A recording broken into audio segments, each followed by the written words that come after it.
A couple of videos back, I made you a promise. I said there's one number that drives all the income in this entire system. And once you see it, you'll understand why almost everything else, including the price of the stock itself, is mostly just noise. Today, I'm paying that off. Here's the strange truth about selling options. The money you collect has almost nothing to do with whether the market goes up or down. It comes from something much quieter and much more reliable. A number that melts away a little more every single day and drops straight into your account when it does. Get this one idea and the whole strategy stops looking like gambling and starts looking like what it actually is: collecting rent. So let's find the only number that matters.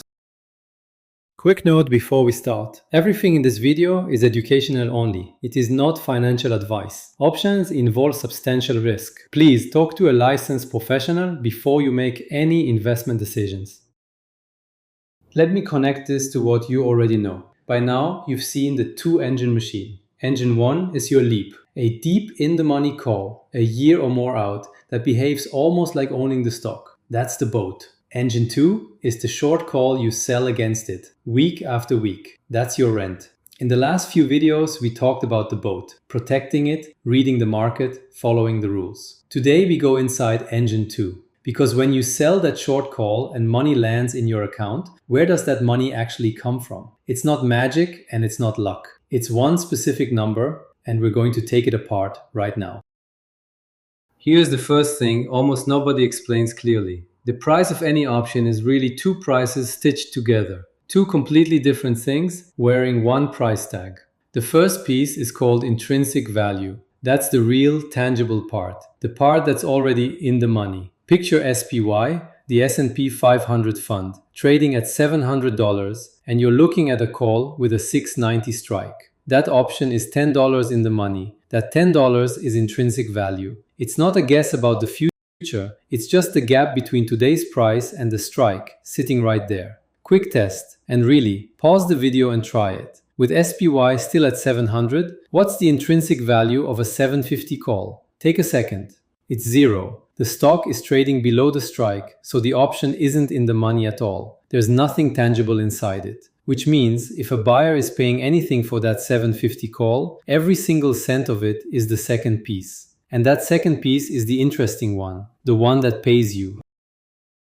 The second piece is called extrinsic value. And the simplest way to think about it is this. Extrinsic value is what a buyer pays for time and maybe. Maybe the market keeps climbing. Maybe my option finishes deeper in the money. Maybe something happens between now and expiration. The buyer is paying today in cash for that maybe, for the time left on the clock and the chance that things move their way. That's it. Intrinsic value is what the option is worth right now. Extrinsic value is what someone will pay for the hope of what it might become. And here's the part that changes everything for us as sellers.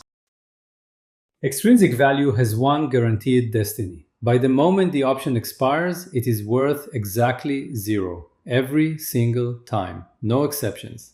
Think about why. At expiration, the final stock price is known. There's no time left and no maybe left. The option is simply in the money or it isn't. So all that money the buyer paid for time and maybe has to drain away to nothing as expiration approaches.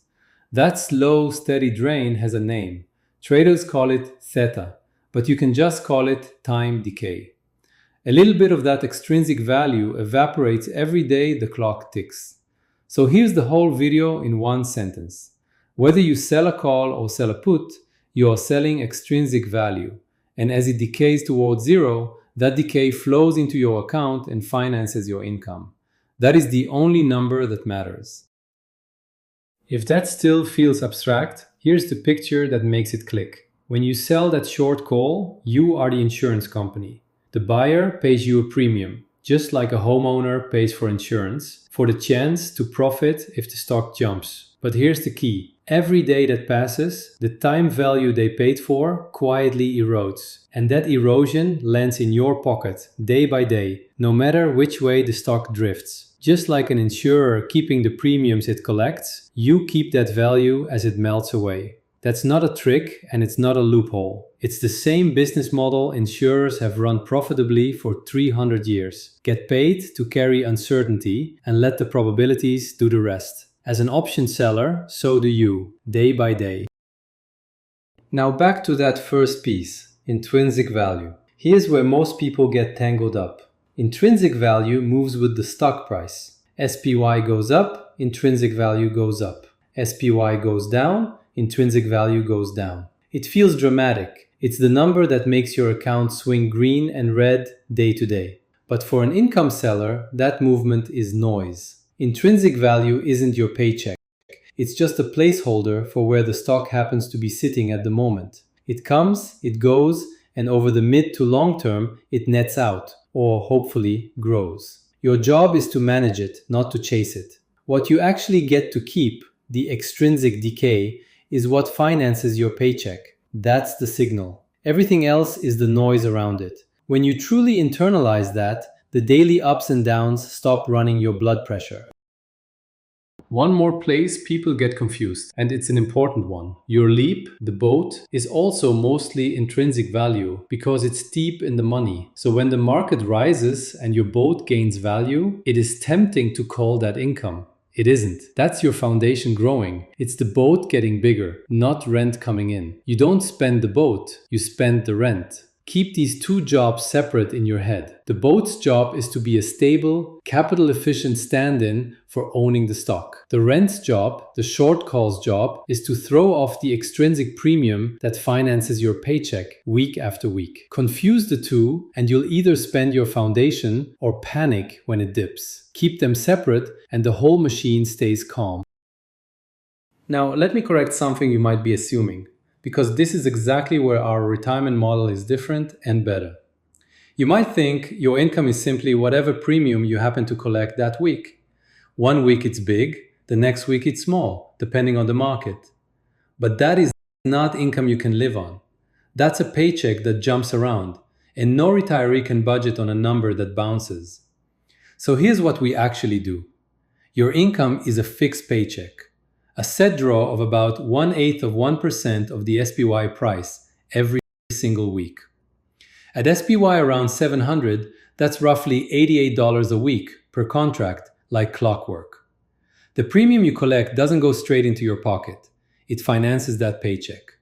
When the premium is more than your fixed draw, the extra flows into the boat and your foundation grows. When the premium falls short, the boat quietly tops up the difference. The boat absorbs the bumps, so your paycheck stays smooth.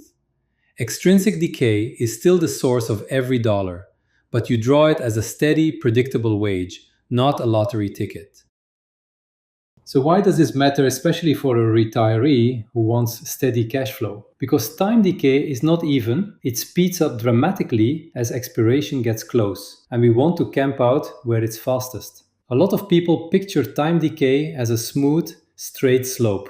It isn't. Early in an option's life, the extrinsic value barely moves. Then, as expiration approaches, the decay accelerates and falls off a cliff in the final stretch. That final stretch is where the richest, fastest income lives. So compare two ways to sell. Sell one call a month, 30 or more days out, and the option spends its early weeks in that slow zone, barely earning before it ever reaches the fast part. Now sell weekly instead, and the entire life of that option sits in the accelerated decay zone. You're harvesting the steepest part of the curve every single week. Same stock, same strikes, but the weekly seller collects decay where it's fastest. For consistent retirement income, that is the edge. Let me bring it down to dollars briefly. When you stack these weekly decays one on top of another, that's how retirees in this strategy aim for something like $2,000 a month in income on the right account size. Not from guessing direction, just from harvesting decay week after week. We'll break the exact targets and account sizes down in the next couple of videos. But let me be honest, because this channel doesn't hide the risk. Time decay is reliably on your side, but it isn't free. And the real risk isn't what most people think.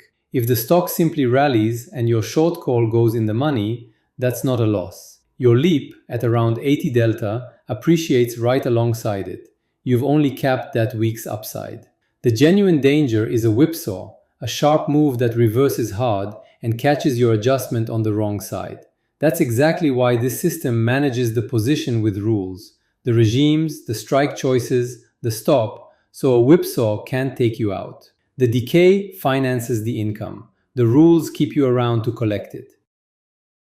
So let's bring it home. Every option holds two numbers. Intrinsic value, the stock price piece, is noise you manage. Extrinsic value, time and maybe, is the piece that decays to zero. And that decay, flowing into your account week after week, finances your income. That's the only number that matters. Once you see the world that way, the daily green and red stops mattering so much. You're not betting on direction. You're the insurance company collecting premium on a maybe that usually doesn't happen.